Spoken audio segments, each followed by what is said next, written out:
안녕하세요. 오늘 이 시간에는 자동차 세시 쪽에서 우리가 수동 변속기부터 강의를 시작하도록 하겠습니다.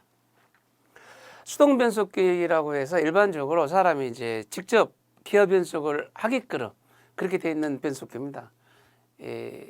클러치 설명하면서 이제 수동 변속기 말씀드렸습니다만은 클러치하고 연관이 져 있죠. 수동 변속기하고. 자동 변속기는 클러치가 없어요. 그죠? 자동적으로 변속이 되니까. 수동 변속기는 사람이 매뉴얼 트랜스미션이라 그래가지고 손으로 기아 변속을 넣어야 되는 겁니다. 그때 동력이 끊고 차단되고 연결시켜주고 하는 역할을 우리가 클러치가 한다고 우리가 배웠었습니다. 그래서 수동 변속기에 대해서 지금 나와 있는 그림상에 나와 있는 것은 FR 앞에 엔진이 있어가지고 뒷바퀴를 구동하는 엔진의 변속기입니다. 그래서 이렇게 길이 방향으로 길어요. 왜? 엔진이 길이 방향으로, 이 가로 방향으로 해서 세로 방향이 아닌 가로 방향으로 해서 쭉 이렇게 서 있기 때문에 엔진이 이렇게 길 수밖에, 변속기가 이렇게 길 수밖에 없다. 그림 보시면 이제 이쪽으로 들어오는 요 축이 변속기 입력축이고, 여기 지금 여기 우리가 배웠던 클러치라고 써져 있죠. 이쪽에 뭐가 있겠어요? 그러면 여기 플라휠이 있겠죠. 그 사이에 들어있는 게 이제 뭡니까? 클러치판, 디스크라고 있었던 거고, 그게 여기 결합이 되고 안 되고 하면서 동력을 차단시켜주고 연결시켜주고 하는 그런 역할을 한다라고 우리 배웠었고, 이걸 우리가 주축이라 그럽니다. 주축, 맨샤우드, 그 다음에 부축이라 그러죠. 주축에 의해서 따라 돌아가는 거, 이걸 카운터 샤우드라 그럽니다. 부축이라 그러죠. 그래가지고 이제 변속기 케이스에 나오는 출력축, 여기가 결합되는 게 이제 뭐가 있냐면 요게 추진축이죠. 이 추진축을 이제 우리가 프로펠러 샤우드라고 한다라는 거. 그래서 자동차 엔진에서 발생되는 출력을 구동축 바퀴에 엔진이 앞바퀴가 됐든 뒷바퀴가 됐든 동력을 전달해 줘야 되는데, 전달해서 도로의 상태, 주행 속도, 적재하중 등에 따라 변화하므로 변속기는 이에 대응하기 위해 기관과 추진축 사이에 설치되어 기관의 출력을 자동차의 주행 속도에 알맞게 회전력과 속도 진행 방향을 바꾸어서 구동바퀴로 전달하는 장치를 우리가 변속기라고 한다라는 겁니다. 거기에서 기아 변속을 손으로 변속한다 그래서 수동 변속기다라는 겁니다.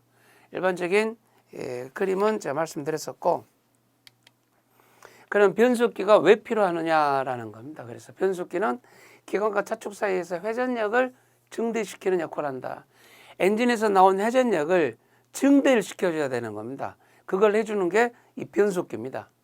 여기서 말한 차축이라는 것은 이제 뒷바퀴, 구동 바퀴까지 전달해 줄 때 엔진에서 발생된 힘이 1이라고 하면 바퀴에 전달되는 힘은 2나 3이나 4가 될 수 있잖아요. 물론 감속이 될 수도 있고 반대로 또 후진도 필요하고, 그래서 변속기가 필요하다.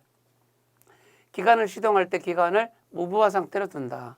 아무 부하가 안 걸리게끔 그 스탠바이 상태로 우리가 하기 위해서 변속기가 더 필요하다. 그리고 자동차를 후진시키기 위하여 필요하다.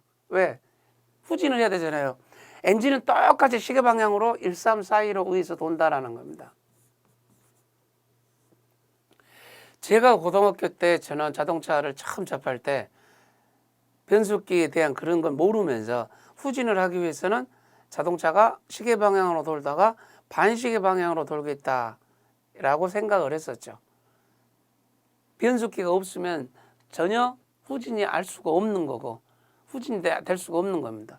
그래서 후진을 하기 위해서는 꼭 필요한 게 변속기다라는 겁니다. 변속 요 세 가지 여러분들 기본적으로 꼭 알고 계셔야 되고 자주 나왔던 부분의 문제입니다. 이 변속기 필요성하고 수동 변속기, 자동 변속기를 굳이 나눌 필요는 없습니다만은 일반적인 변속기 필요성이라고 생각하시면 되고, 변속기 구비 조건이 있습니다. 소형, 경량이고 고장이 없으면 다루기 쉬워야 된다. 당연하죠.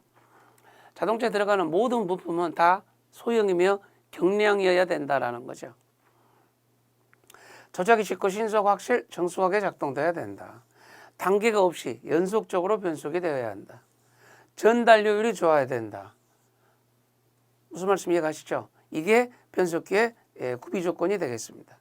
자동차의 구동력, 이것은 나중에 따로 또 설명을 하도록 하겠습니다. 일반적인 여기서는 변속기의 필요성과 변속기의 구비 조건을 여러분들이 꼭 알고 계셔야 되고, 여기서 말한 자동차의 구동력은 교과서를 한번 보시면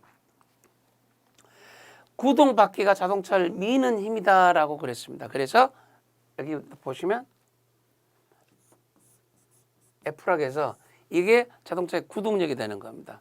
자동차의 구동력이고 축의 회전력 보시면 토크가 되어 있고 R이 뭐가 되겠습니까?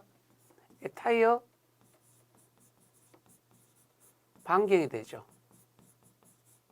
여기 보면 나와 있죠. 구동바퀴의 안찌름 반경입니다. 그리고 이 T라는 것은 축의 토크 회전력이 되는 겁니다. 그래서 구동바퀴가 자동차를 미는 힘인데 이 타이어 반경이 작을수록 회전력이 클수록 구동력은 증가한다. 그 부분입니다. 그래서 이것도 시험에 일단 나오고 변속기의 구비 조건, 필요성 꼭 알고 계셔야 될 것 같습니다.